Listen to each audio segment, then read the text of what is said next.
We're standing in front of a wall now that runs around the car park at the top of the pond, and there's a stone in the wall which again tells us a bit about the village. It's been here for 1,000 years, since 891 AD, and the significance of 891 AD is that's when the village was first recorded anywhere in records.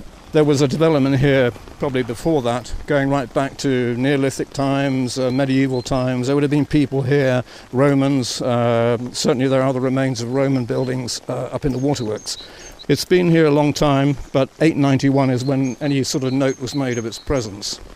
Okay, so we're carrying on now around the top of the pond, going back into Sutton Road. We're just stopped at the moment at the junction with Sutton Road, looking at the old coach house. And in days long gone, the Springhead was in fact a hotel, and the coach house had some association with the hotel. It's now a residence, and of course the hotel is now a pub. But we turn left now and carry on past the old coach house. We're going to walk up to the Waterworks. The Waterworks, in fact, is part of Wessex Water.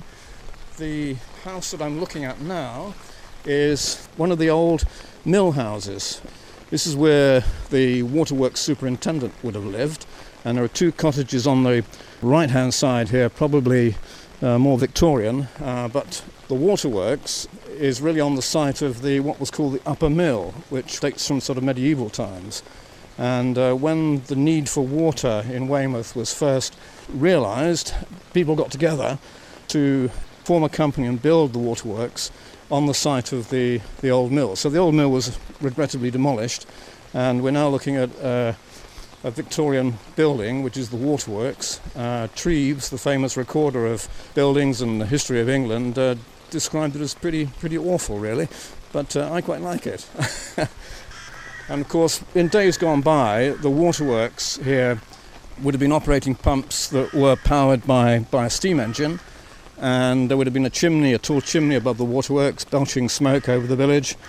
Long since gone. There would have been men working here, women perhaps, maybe 15 in number, working. This was the centre of their day, their work, their toil.